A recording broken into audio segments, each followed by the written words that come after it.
Ven, mi hermano, abrimos nuestras Biblias en el libro de Jeremías.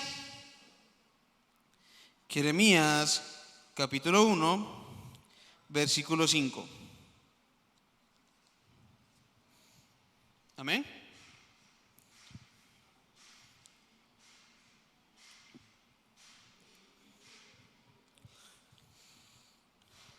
La palabra del eterno Dios Santo de Israel dice así: antes que te formase en el vientre, te conocí, y antes que nacieses, te santifiqué, te di por profeta a las naciones. Amén.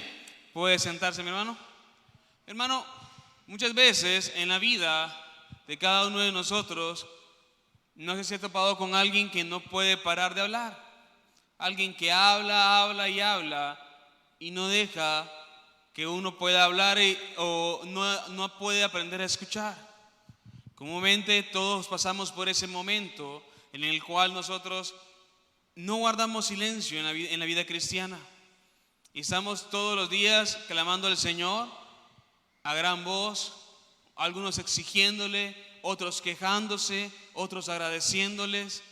Pero en todo ese camino muchas veces no paramos de hablar. Vamos por la vida en nuestros quehaceres, en el ir y el venir, y no tenemos muchas veces ni siquiera tiempo de podernos detener.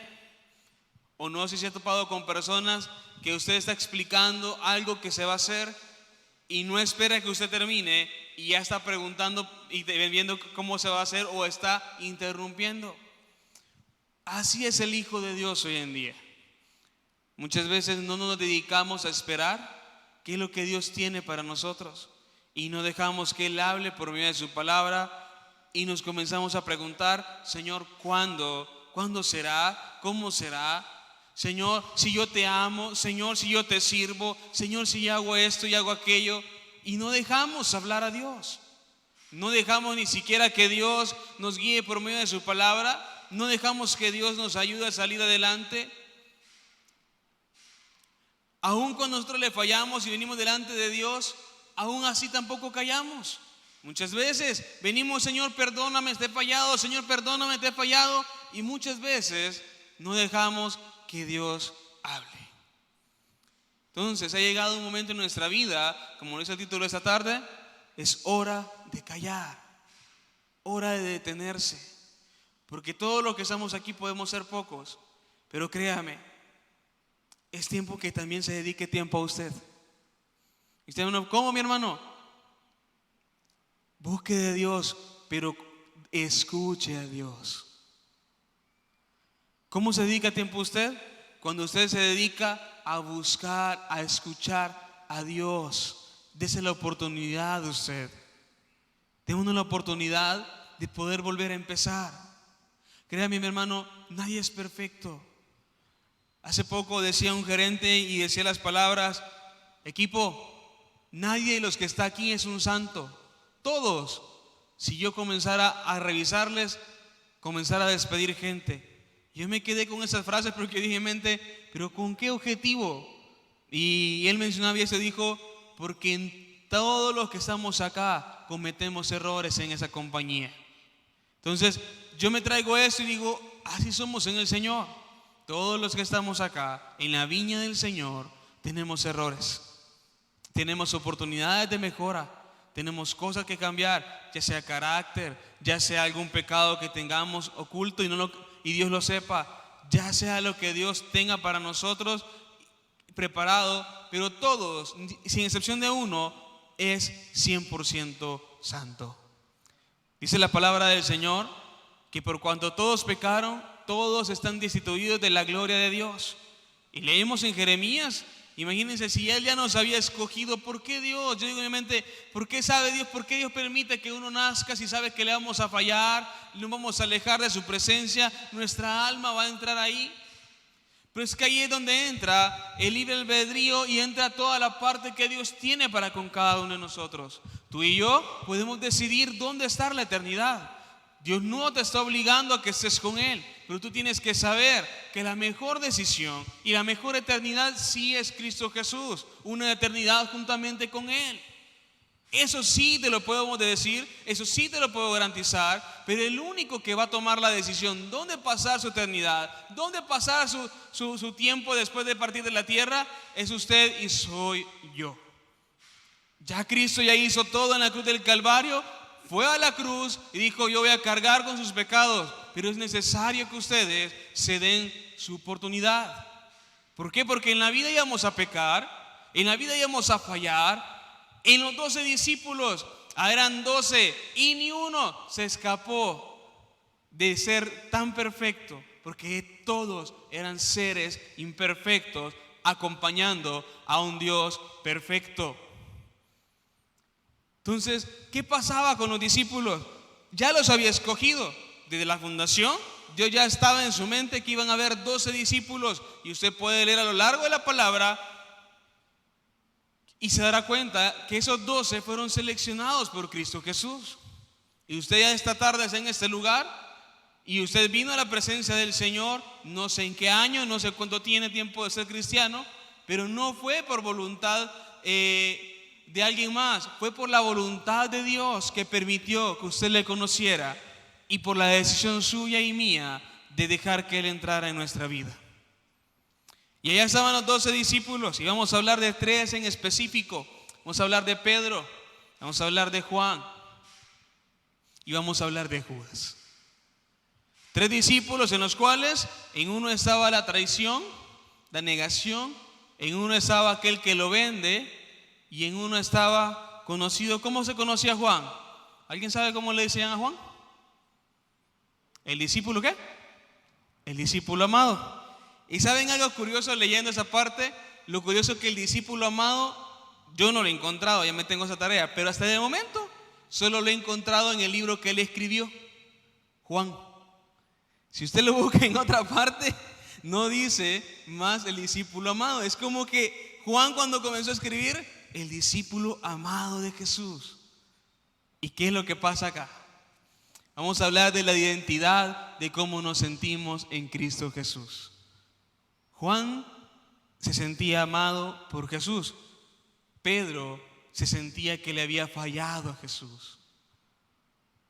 Y Judas ya sabía lo que tenía que hacer y lo vendió. Entonces, conociendo ese escenario, vayamos a Juan capítulo 13, versículo 21. Juan capítulo 13, versículo 21.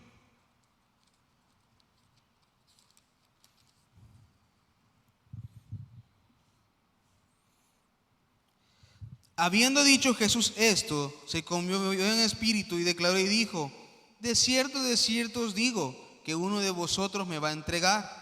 Entonces los discípulos se miraban los unos a los otros, dudando de quién hablaba. Y uno de los discípulos, el cual Jesús amaba, estaba recostado al lado de Jesús. Quedemos hasta ahí. Cuando Jesús dice: alguien de ustedes me va a entregar, comenzamos con Judas. Él ya sabía quién lo iba a traicionar, y créame, en esta tarde, mi hermano, Dios ya sabe que usted y yo le vamos a fallar. Pero le pregunto, ¿en algún punto de la palabra de Dios usted mira que Jesús arremete en contra de Judas? No. Ni una palabra de arremeter, como decirle: Judas, ¿por qué me has vendido? Judas, ¿por qué has hecho lo siguiente, esto y aquello? En ninguna parte de la palabra de Dios, en ningún momento Él le arremete. Al contrario, Él siempre le brinda amor. Pero Él sí sabía que Él es el que iban a usar para que fuera entregado. Pero había alguien que no hablaba. Si usted se da cuenta, todos se miraban y comenzaban a murmurar. Yo me imagino ese escenario cuando todos comenzaron a decir: yo no lo voy a entregar a Jesús. Yo amo a Jesús, he visto sus milagros, he visto lo que hago. Viene el otro discípulo y dice: no, yo no lo entrego. Al contrario, yo sacrifico mi vida por él. El que se atreva a tocar a Jesús se las verá conmigo. Y había otro discípulo, y comenzaban los discípulos a decir: yo no quiero que entregarlo. Yo tal vez, alguno haber dicho: quizás era aquel, el que menos habla.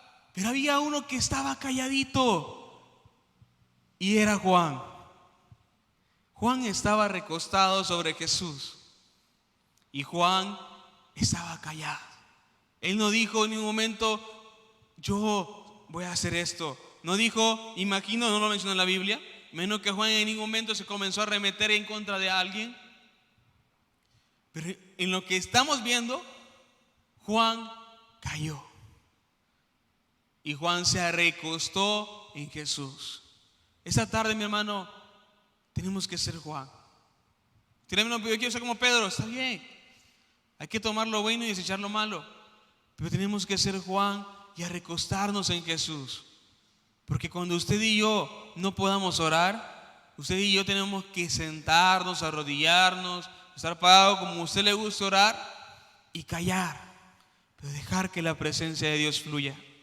Juan estaba escuchando las palabras de Jesús, que lo que iba a vivir iba a ser la entrega del maestro y iba a ser crucificado. Y Juan se recostó. Si usted lo lee, en cada uno de los procesos que él hace, él dice en el 24, a este hizo señas Simón Pedro para que preguntase quién era aquel de quien hablaba.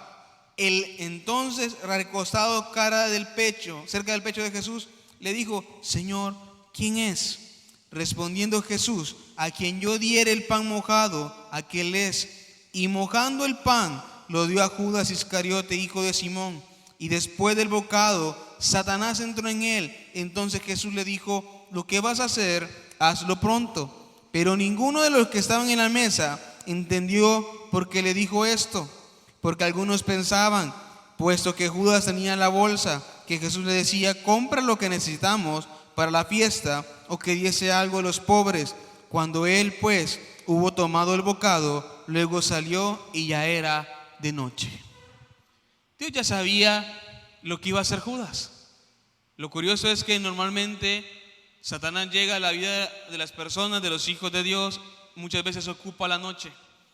Un momento de tranquilidad, en el momento que usted y yo estamos pensando. Pero ahí estaba Judas, que ya sabía quién era. La gente no creía que podía ser Judas porque era el que manejaba la bolsa, él era el tesorero.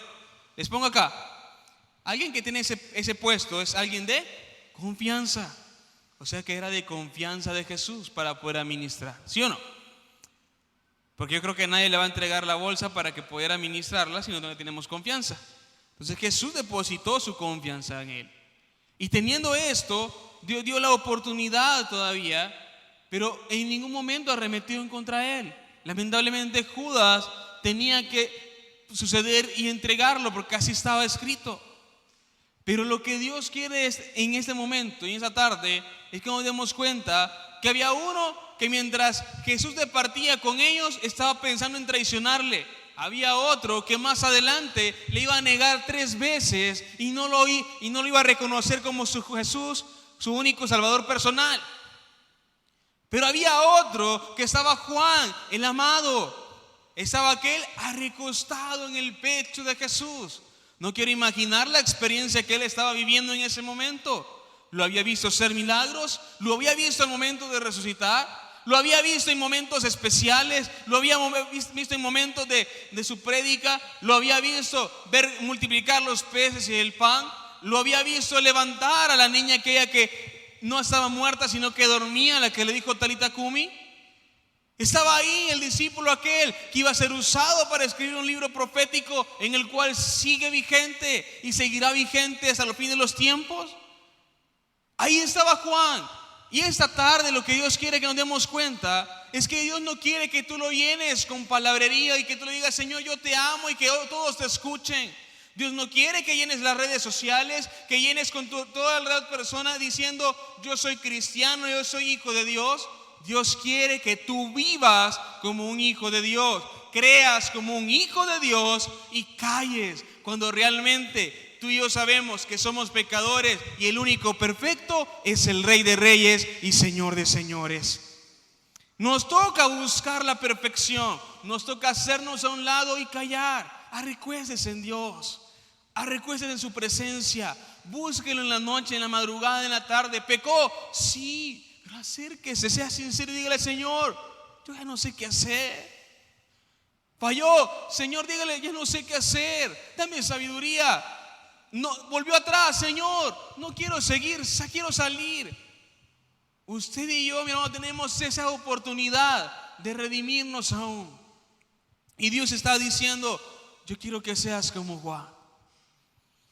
Usted dirá: Pedro, Pedro sí, buen testimonio. Pero esta tarde, Dios no quiere que te recuerdes ahorita de Pedro, no quiere que te recuerdes de Judas, sino que te recuerdes en ese momento de Juan. Dios quiere que esta tarde te recuestes en su presencia. Basta de correr en tus fuerzas y en mis fuerzas. Basta de querer hacer cosas en nosotros, cuando la única forma de poder cambiar es porque dejemos que Él tome control de cada uno de nuestras vidas. Vayamos a Mateo 26, 69. Mateo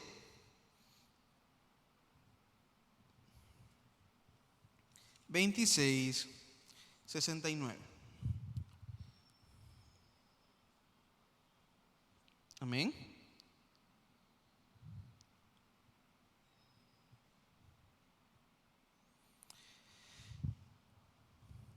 Pedro estaba sentado fuera en el patio y se le acercó una criada diciendo: tú también estabas con el maestro Galileo. Mas él negó delante de todos diciendo: no sé lo que dice. Saliendo él a la puerta, le vio otra y dijo a los que estaban allí: también estaba con Jesús el Nazareno. Pero él negó otra vez en juramento: no conozco al hombre. Un poco después, acercándose por ahí, dijeron a Pedro: verdaderamente también tú eres de ellos, porque aún tu manera de hablar te descubre. Entonces Pedro le negó 3 veces. ¿Qué le digo? Esto pasa todavía después de viendo cómo Judas le había traicionado. Viene Pedro una vez más y Pedro lo niega. Si usted se da cuenta, todos fallamos, todos nos equivocamos, pero la única forma que nosotros podemos hacer es acercarnos y recostarnos en la presencia de Dios. Por eso le decía yo, es incomparable cómo ver que Juan se conoce como el discípulo amado y curiosamente está en el libro que él escribió Juan. O sea, es como que Juan le quiso poner: que sepa el mundo que yo soy amado por Jesús. Que sepa en el mundo que Jesús me ama y que yo amo a Jesús. ¿Qué quiero recalcar con esto? La identidad de Juan es tan palpable en el libro que si usted lo lee, se da cuenta que que es muy diferente a los demás libros, pero siempre es la misma esencia del Rey de Reyes y Señor de Señores. ¿Qué quiero decir, mi hermano? Esta tarde tenga identidad con Jesús. ¿Quién es usted delante de Dios en esta tarde? ¿Cómo se le reconoce a usted en el reino de los cielos? ¿Cómo sabe Jesús? Ahí está mi hijo y mi hija, aquella que lucha todos los días, aquella que se levanta a las 5 de la mañana para poder trabajar, para poder hacer los quehaceres, aquella que a pesar de su enfermedad sigue ayudando, a pesar de su dificultad sigue colaborando, a pesar de su situación económica sigue teniendo fe, a pesar de que no mira nada en este momento, se aferra a la promesa que el que ha provisto ayer va a proveer ahora, y el que provee ahora va a proveer mañana. Eso es lo que Dios quiere buscar de nosotros, y es lo que Dios quiere que tengamos claro en nuestra vida. Dios no quiere otra parte. Dios ya sabe que tú y yo lo vamos a traicionar. Nosotros hablamos de que vendieron la primogenitura por un plato de lentejas. Nosotros muchas veces lo vendemos por menos. Nosotros recalcamos, todavía decimos que Judas lo vendió por 30 monedas. Muchas veces nosotros, por un boleto, por lo que sea, lo vendemos y lo cambiamos a Él. Nadie está exento, todos somos pecadores, con la única diferencia que usted y yo tenemos la oportunidad de ser pecadores arrepentidos. Con la única diferencia que tenemos es que tenemos la oportunidad y que estamos a tiempo aún de recostarnos en la presencia de Dios.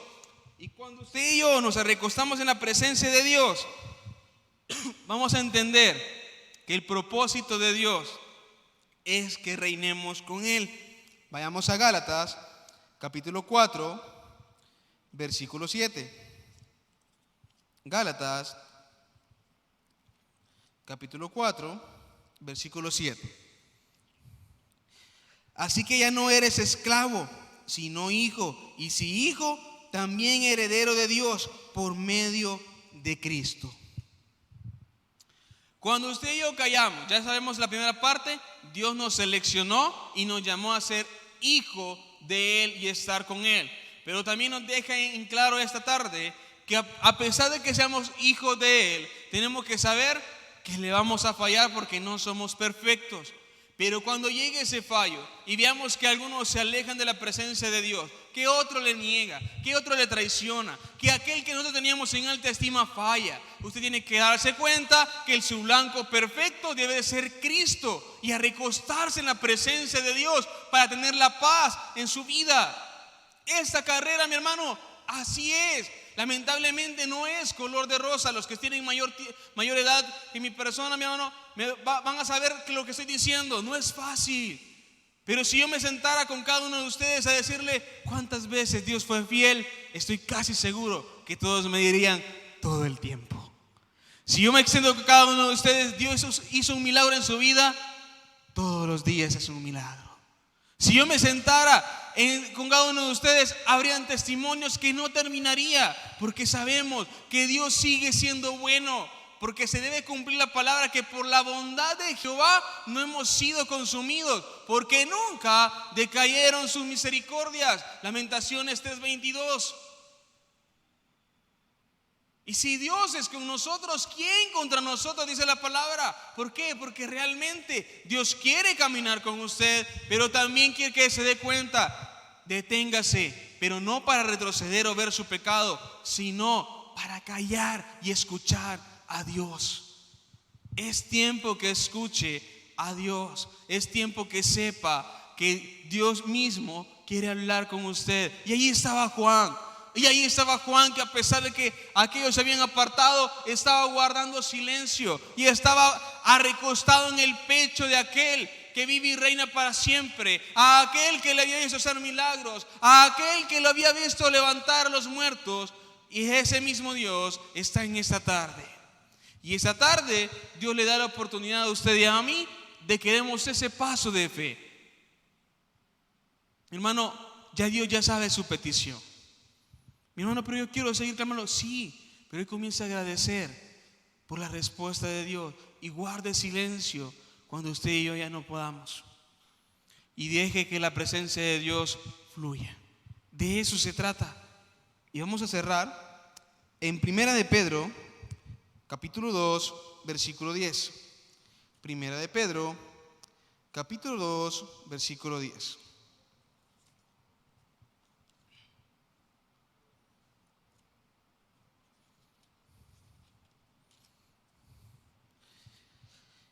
Vosotros que en otro tiempo no erais pueblo, pero que ahora sois pueblo de Dios, que en otro tiempo no habíais alcanzado misericordia, pero ahora habéis alcanzado misericordia.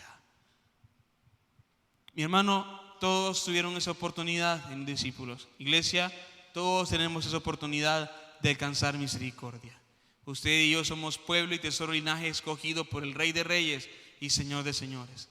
Lo único que nos toca en esta tarde es que si usted ya le explicó a Dios y ya le contó sus necesidades, aprendamos a escuchar su presencia, aprendamos a escuchar su palabra, aprendamos también a entender que no es en nuestro tiempo, sino en el tiempo de Dios. Aprendamos a entender que no es Él el que debe cumplir todos nuestros deseos, es por voluntad propia de Él. Nosotros solo exponemos lo que creemos que para nosotros puede ser bueno, pero muchas veces Dios ya sabe que eso nos puede alejar de su presencia y por eso no lo permite. Entonces dejemos que Él gobierne nuestra vida y seamos como Juan en esta ocasión. Recostémonos ahí cerquita de su pecho, ahí donde vamos a escuchar la voz de Dios, donde vamos a escuchar todas las veces que usted y yo hemos llorado. ¿Por qué? Porque no nos alcanzaba quizás el dinero. Todas las veces que hemos llorado porque no me despedí de aquel familiar que partió a la presencia de Dios.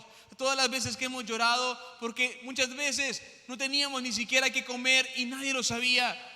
Por aquella enfermedad que no encontramos solución, por aquel negocio que se cayó, por aquel trabajo que perdimos, porque quiero aquellos bienes y aún no los puedo adquirir. Hermano, ya vendrá el tiempo, ya vendrá el momento. Pero Dios quiere hoy que calle. Dios quiere que se recueste en su presencia y disfrute del deleite más grande que la vida nos puede dar, que es estar en la presencia de Dios. Y cuando usted se entienda esa parte, se da la segunda oportunidad. Hermano, y créame, nadie es perfecto, pero usted y yo tenemos una ventaja en este mundo, que todo aquel que tiene a Cristo Jesús en su corazón, tiene al Dios perfecto, tiene al Dios que sí sana, que sí liberta, que sí levanta, que sí provee, y que aunque yo no soy perfecto, aunque yo muchas veces me salgo del camino y me alejo de Él con sus cuerdas de amor me atrae nuevamente, porque Él dijo: con amor eterno te he amado. Y por eso es que, mi hermano, esa tarde usted tiene que recostarse en la presencia de Dios. Si usted le negó como Pedro, le vendió y le dejó a Jesús por un par de cuantas de monedas, en esa tarde nos toca darle esa oportunidad de volver a empezar. Hora de callar delante de la presencia de Dios, porque, mi hermano, Dios quiere hablar a su vida, pero si usted no está dispuesto, así como estuvo Samuel cuando lo llegó a visitar y él decía: heme aquí, entonces, mi hermano, usted no va a ver la presencia de Dios. Calle delante de Él y Dios será un Dios fiel. Amén. Póngase de pie, mi hermano. Padre que estás en los cielos,